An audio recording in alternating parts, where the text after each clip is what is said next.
What is going on, ladies and gentlemen? I'm out here actually testing this microphone setup. I've been playing with it all day long. This isn't the first time I've been out on the trails. This is my first time going into the power lines today. It's been raining for like a week, so everything's soaked.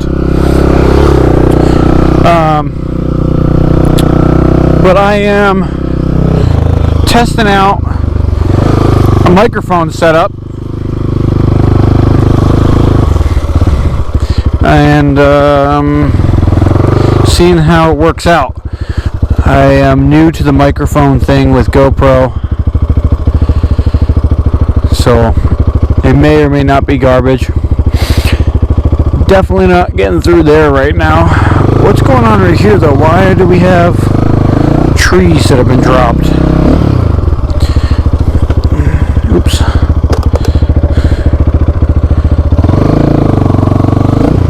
Normally the state forest doesn't come out here and just cut down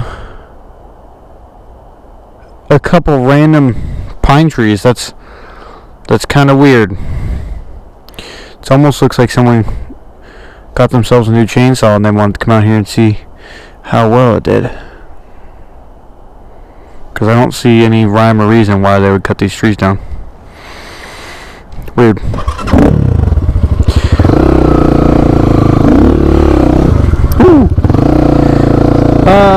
So you may notice that the exhaust on my bike is very loud right now.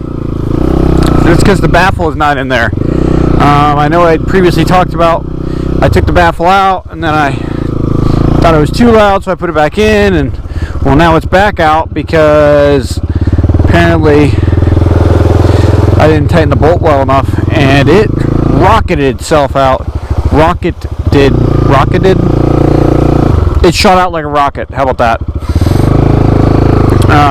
So it's no longer in there. It's actually in my vest. It sounds good, and I actually don't mind it at like 60 going down the road. It's not terribly loud. I don't know. I'll see how it does for a little while.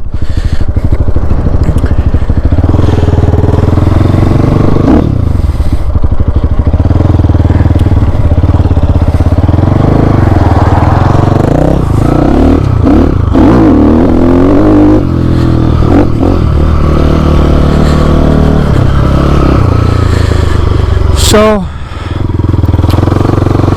I ordered the timing advance key for this baby finally. Spoke with Joe Henner. Went ahead and got one of those ordered. I also talked to him about the CDI box, doing a CDI box upgrade. And he had me pop my seat off and see which CDI box I had, because there's two different CDI boxes that they put on these bikes. There's a 6-pin and an 8-pin.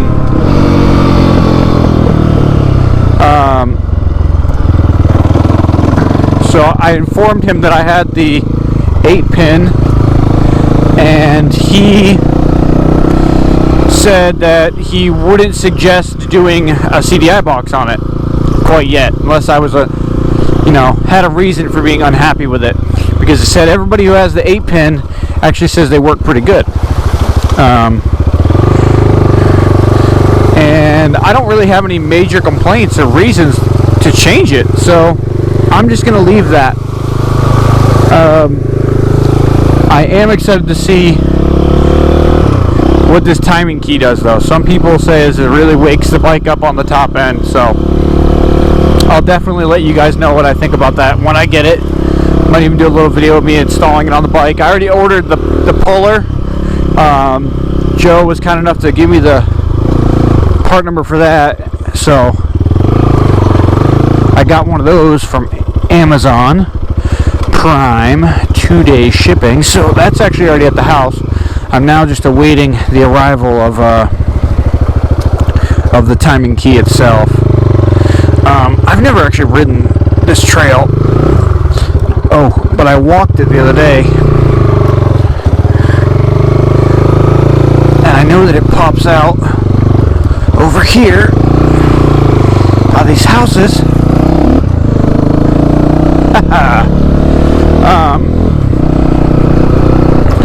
So yeah, timing key on the way. Pretty excited about that. And plastics and graphics, I know I mentioned that in a previous video. That's definitely still going to happen. Really kind of torn. I keep going back and forth on what color scheme I want to do and things like that. So I don't know. I know I'm doing black plastics.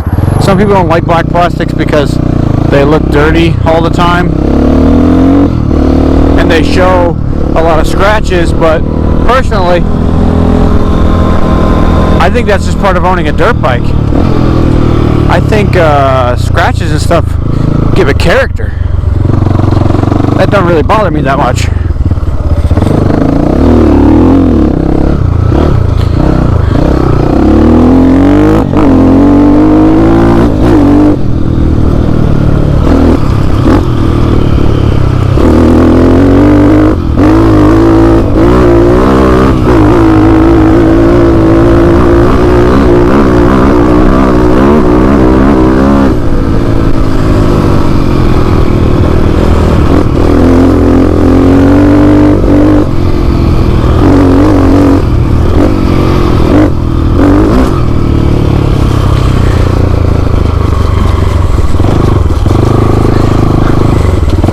So yeah, black plastics, I think they look good. So that's what we're going to go with.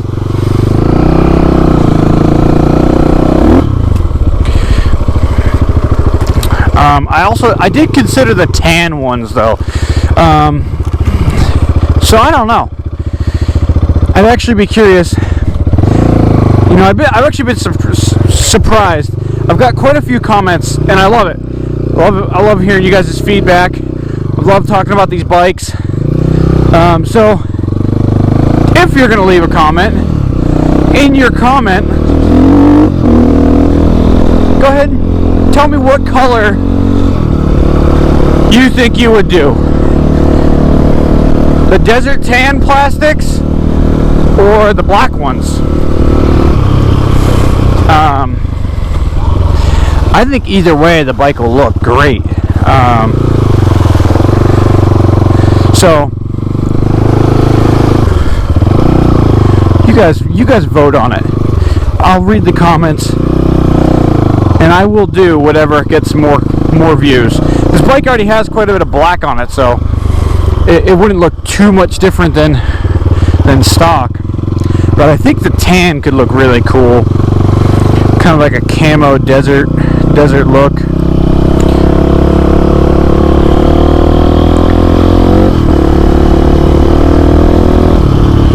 I was out here earlier. I just discovered these trails today, and I ended up deleting the clip because the audio was really bad.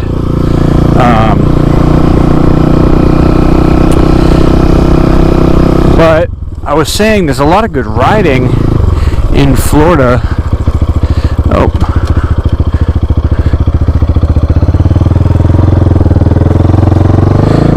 Someone's backyard. There's a lot of good riding in Florida. And the one thing that you'll have to get used to is water crossings, because they're everywhere.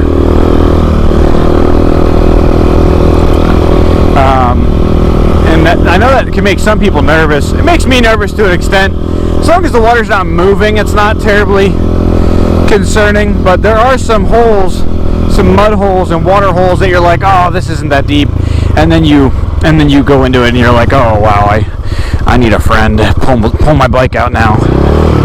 Oh, that's neutral.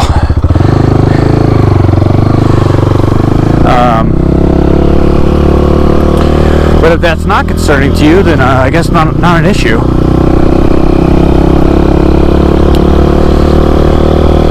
So I've got a video idea. Bunch of comments about this bike specifically in commuting or riding around town. A lot of people asking what I think about, like, oh, see, this is what I mean, guys. That's getting deep. A lot of comments and questions about what I think about this bike for commuting. Personally, I think it's great. After I changed the gearing, I think the stock gearing is very much dual sport-esque, meaning it's good for your casual trail ride that is going to lead you to another paved road that,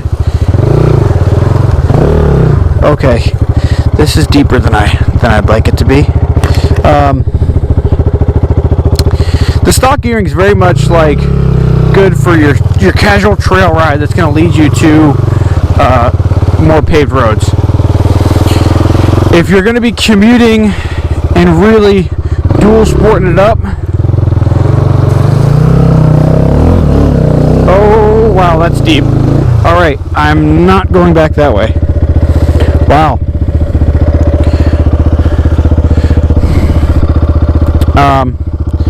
Change the gearing. This is very hard to stay focused on what I'm talking about while I'm riding through what I thought was a not so deep swamp that is becoming a relatively deep swamp.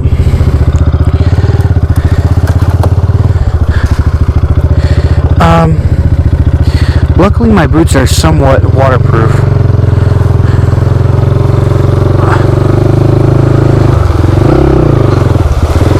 Okay. This is definitely gated off, but there's no way I'm coming back from where I just came. And this is the great part about a plated dirt bike, guys.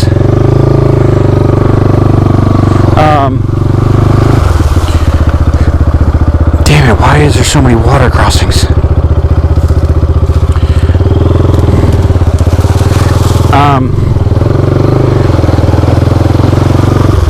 Alright. Where the hell am I? So, back on topic, okay. If you're getting this bike to do a mix of everything, it's going to be like a Swiss Army knife.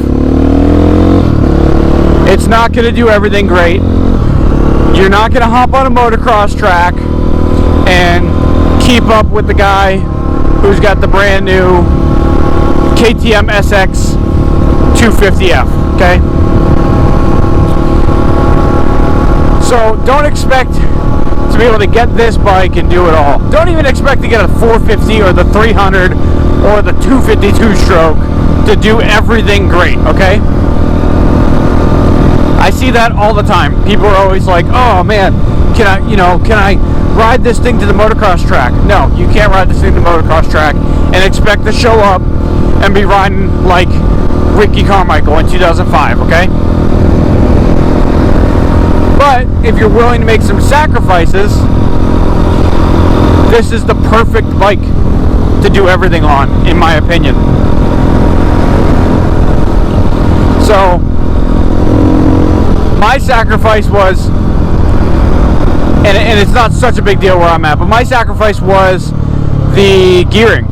I went to the 42 sprocket, which is a terrible move for most people, especially people with elevation, unless you're not riding off-road.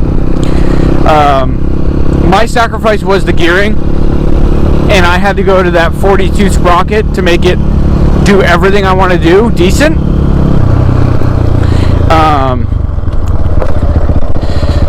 So I lost some slow, low RPM, slow riding capability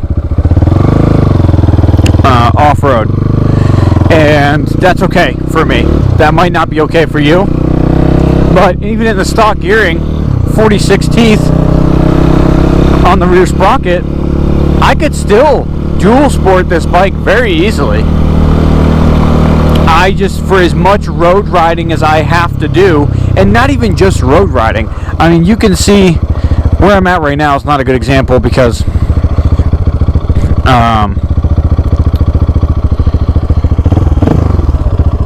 because this is just like power lines and like small trails around my house. But when I get out on the reservation, which you'll hear me refer to the reservation quite a bit where I'm at,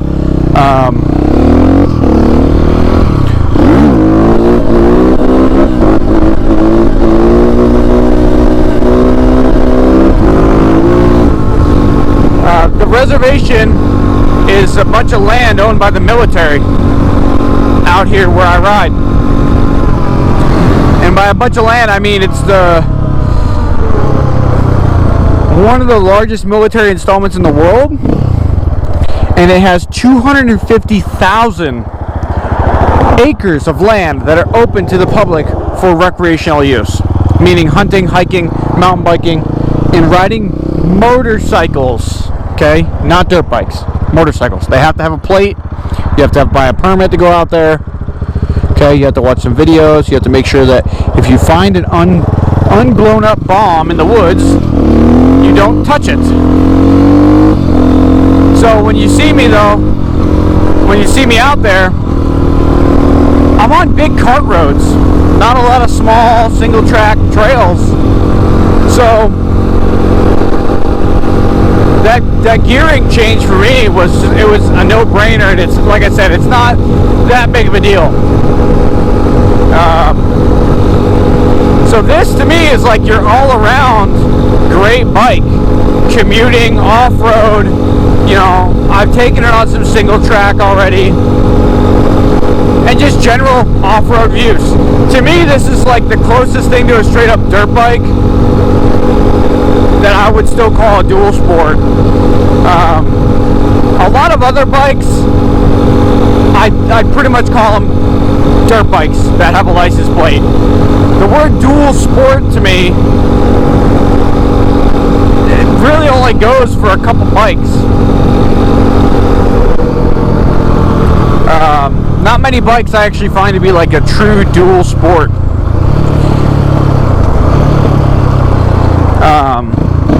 You know, like the 450, the 300, those are dirt bikes with plates, in my opinion.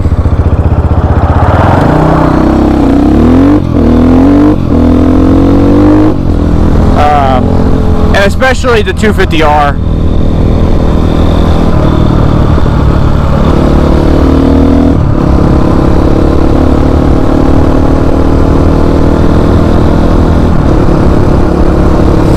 We got a cop. Act cool.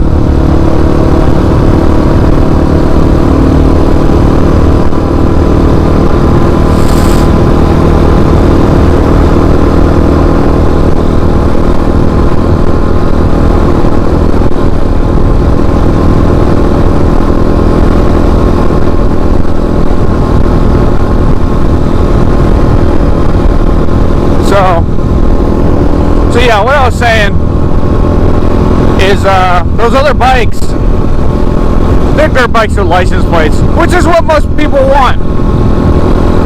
I don't blame them. They're fun. A lot of my friends ride KTM 500s.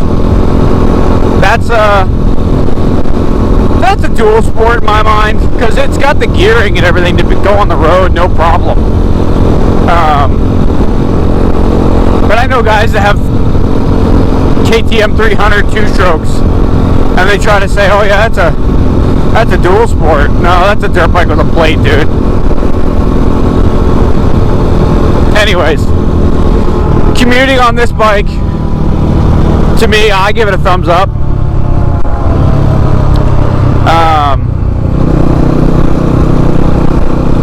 That's why I want to make a video on it,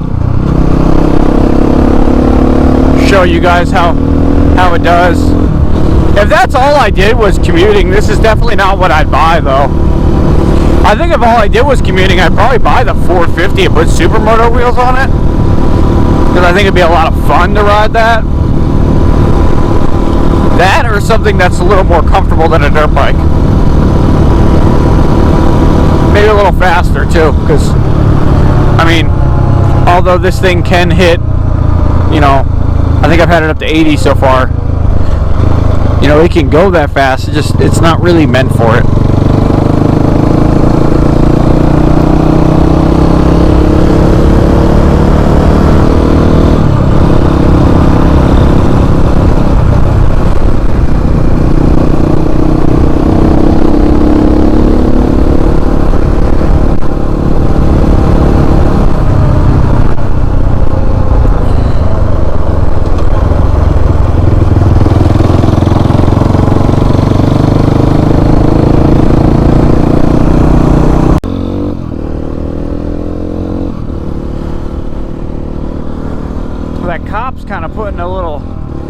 dampener on the fun, though. Definitely don't want to be doing wheelies down the road while he's around.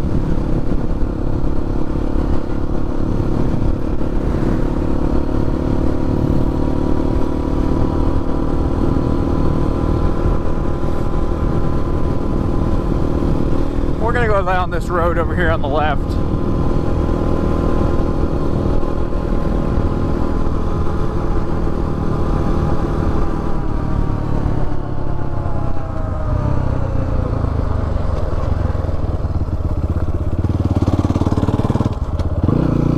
This was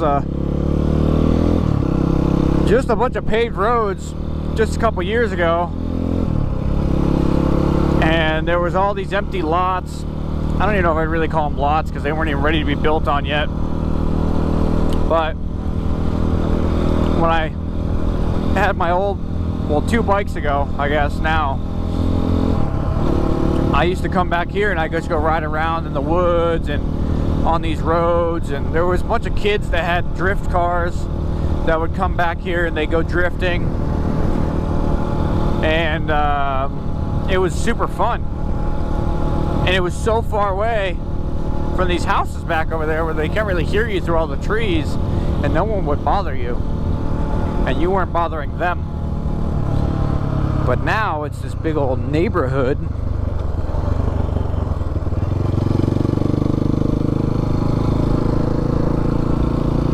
And there's nowhere to ride dirt bikes anymore.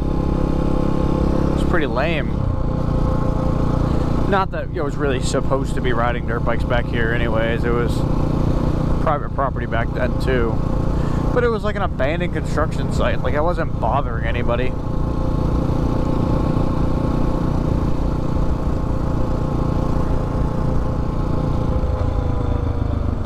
Eagle Haven Drive. So if there's anything you guys want to see on these bikes, or on this bike, throw it down in the comments. Let me know. I will make a video doing whatever it is you would like to see.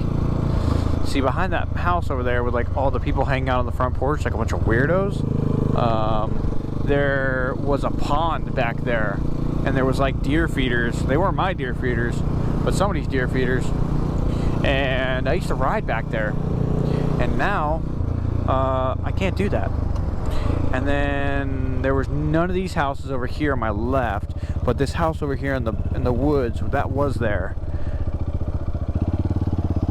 And I actually went over there because there's a pond, and I thought it was an abandoned house, and I wanted to go fishing in that pond. And then we walked over there, and my wife was with me, and there was like some lady came out, and like I didn't know anybody lived in there, so we just apologized and left.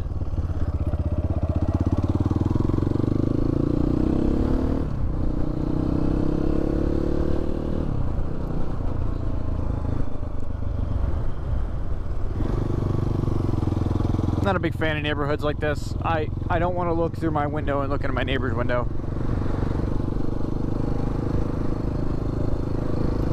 I also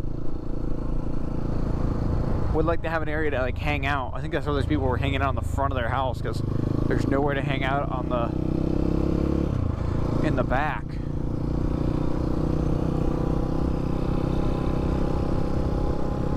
Nowhere to have barbecues.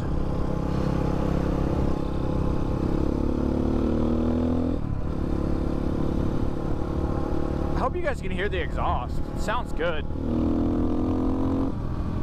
It's got that big thumper sound to it, even though it's just a little 250.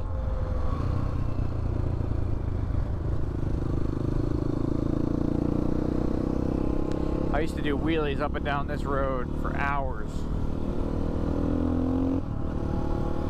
But I'm not going to push my luck, knowing that there was a cop sitting around the corner less than 10 minutes ago.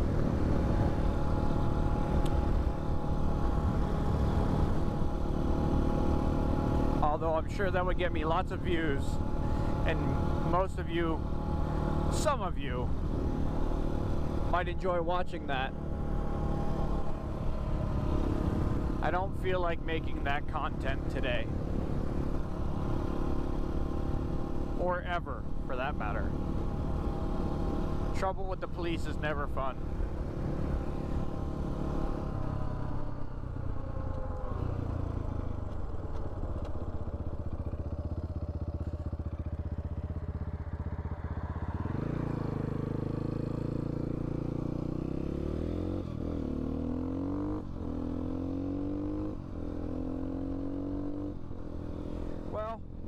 That's about it for today, guys. I'm gonna head back to the house, see how this audio sounds. If I posted a video, that's because the audio wasn't complete garbage. If I didn't post one, you won't know that I made this. Look out for more videos in the future, guys. Leave a like, comment, subscribe. Peace.